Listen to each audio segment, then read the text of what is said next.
लद्दाख की जो दो सबसे इंपॉर्टेंट सोशियो पॉलिटिकल बॉडीज हैं, इन्होंने एक नया मेमोरेंडम जारी किया है जिसमें कि अटेम्प्ट्स होने चाहिए to include the area of Gilgit Baltistan into the territorial control of Ladakh. Pakistan जो है उसको अपनी फिक्र करनी चाहिए, अपनी इकोनॉमी संभालो, और ये जो कश्मीर है ये तो पंजाबियों का मसला है, ये बाकी तो सिंधियों का, बलोचों का और पठानों का तो मसला ही नहीं है। पाकिस्तान में इस टाइम गिलगित बल्तिस्तान में इस टाइम बहुत हैवी किस्म का प्रोटेस्ट हो रहा है गवर्नमेंट के अगेंस्ट। जिस कश्मीर पर पाकिस्तान ने कब्जा किया हुआ है वो भारत के पास चला है।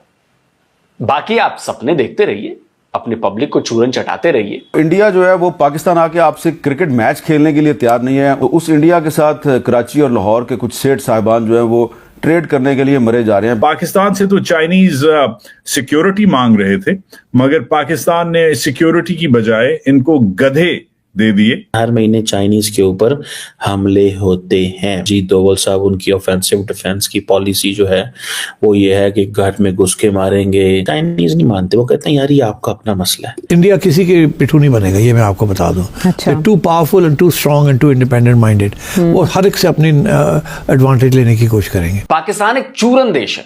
पाकिस्तान में हर कोई एक दूसरे को चूरन चटा रहा है। सरकार जो है वो पब्लिक को चूरन चटा रही है। मुल्ला मौलवी अपने फॉलोअर्स को चूरन दे रहे हैं।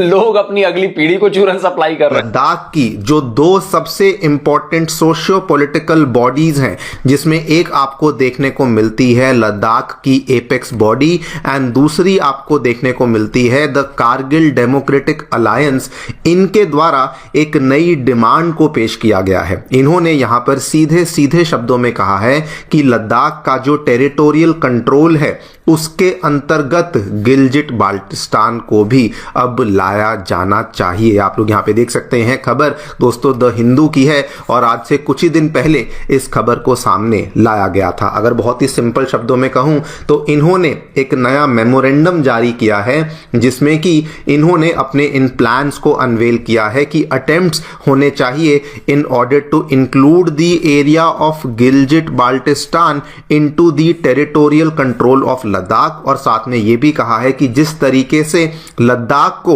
जम्मू कश्मीर में कुछ सीट्स की रिजर्वेशन मिली हुई है उसी तरीके से गिलजिट बाल्टिस्तान को भी जम्मू कश्मीर की असेंबली में कुछ कुछ सीट्स की रिजर्वेशन दी जानी चाहिए। इसी पूरे प्लान के बारे में हम लोग दोस्तों बातचीत करने वाले हैं कि क्या है आखिरकार ये प्लान जो कि पहली बार हमें लद्दाख की इन बॉडीज की तरफ से देखने को मिला है। ऑल्सो डिस्कस करेंगे कि क्यों ये जो प्लान है ये बिल्कुल सही इसकी टाइमिंग है एंड ऑल्सो क्यों ये जो डिमांड है ये बिल्कुल सही डिमांड है। पाकिस्तान जो है उसको अपनी फिक्र करनी चाहिए, अपनी इकोनॉमी संभालो, और ये जो कश्मीर है ये तो पंजाबियों का मसला है, ये बाकी तो सिंधियों का, बलोचों का और पठानों का तो मसला ही नहीं है। तो इस पे आपका क्या? मेरा ख्याल है कि पाकिस्तान के अंदर एक सोच है कुछ लोगों की हर सेक्टर में, हर उसमें कि जी इंडिया के को जफ्फी डालो irrespective of what the cost is, और इजराइल को रिकॉग्नाइज करो, और उसके नतीजे में आप देखेंगे ये बहुत ही गलत सोच है, बहुत नाइव, हाँ बहुत माइनॉरिटी सोच है। तो बात है हामिद कि इंडिया आपके अंदर के मामलात, ये तो मैं जरूर कहूंगी कि आपको अपने अंदर के मामलात दुरुस्त करने की जरूरत है, चाहे गवर्नेंस है चाहे पॉलिटिक्स है ये वो, लेकिन इंडिया जो है, और एक तो आपके पास it is not a negotiating card Kashmir कि जी आप इसको दें उसके साथ दोस्ती कर लें। कश्मीरियों की स्ट्रगल उनकी अपनी स्ट्रगल है और हमारी जिम्मेदारी है कि हम उस स्ट्रगल को सपोर्ट करें और हमें उसको सपोर्ट करनी चाहिए। And what Mushahid said about no trade is absolutely crystal clear. आपको पता है कि जनरल बाजवा के दौर में पूरी एक बात चली गई जी ट्रेड शुरू करो। वॉशिंगटन पोस्ट ने क्या कहा है, 4 साल में 20 बंदे उन्होंने पाकिस्तान के अंदर के मारे हैं। आपसे क्रिकेट मैच खेलने को तैयार नहीं है। आपको डिसइंफॉर्मेशन लैब ने बताया कि आपके खिलाफ कई साल प्रोपेगेंडा कैंपेन चला है। They want to demonise you, they want to destabilise you, they want to damage you. ये देखिए कितनी अहम बात की है मुशाहिद हुसैन साहब ने कि जो इंडिया जो है वो पाकिस्तान आके आपसे क्रिकेट मैच खेलने के लिए तैयार नहीं है। उनका कप्तान जो है रोहित शर्मा, वो चैंपियंस ट्रॉफी की इनॉग्रेशन सेरेमनी में पार्टिसिपेट करने के लिए तैयार नहीं है। तो उस इंडिया के साथ कराची और लाहौर के कुछ सेठ साहिबान जो है वो ट्रेड करने के लिए मरे जा रहे हैं। पाकिस्तान ने अपने फॉरेन मिशन के स्टाफ को 4-5 महीने तक सैलरी नहीं दी। क्यों? क्योंकि उसके पास डॉलर था ही नहीं।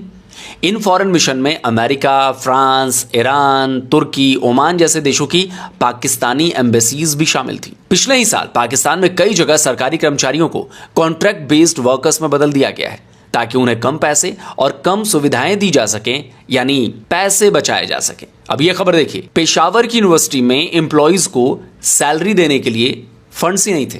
खैबर पख्तूनख्वा की सरकार ने अपने कर्मचारियों की सैलरी कट कर दी थी। हाँ, ये बात और है कि पाकिस्तान में आर्मी का बजट लगातार बढ़ाया जाता रहा है। अब ये होगा भी कैसे नहीं भाई, पाकिस्तान में जो भी सरकार बनती है वो आर्मी की कठपुतली ही तो होती है।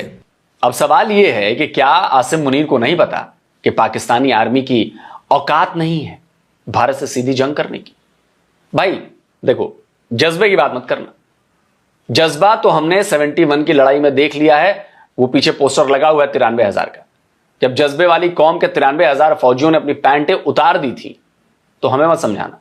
करगिल में घुसे इन्हीं जज्बे वालों को जब मार मार कर ढेर कर दिया गया था, तो लाशें तक वापस नहीं ली थी पाकिस्तानियों ने। फिर बात क्या है? बात है मुद्दे को डाइवर्ट करने की। बलूचिस्तान में रोज पाकिस्तानी आर्मी पर हमले हो रहे हैं, कभी 10, 20 तो कभी 50 फौजी मारे जा रहे हैं।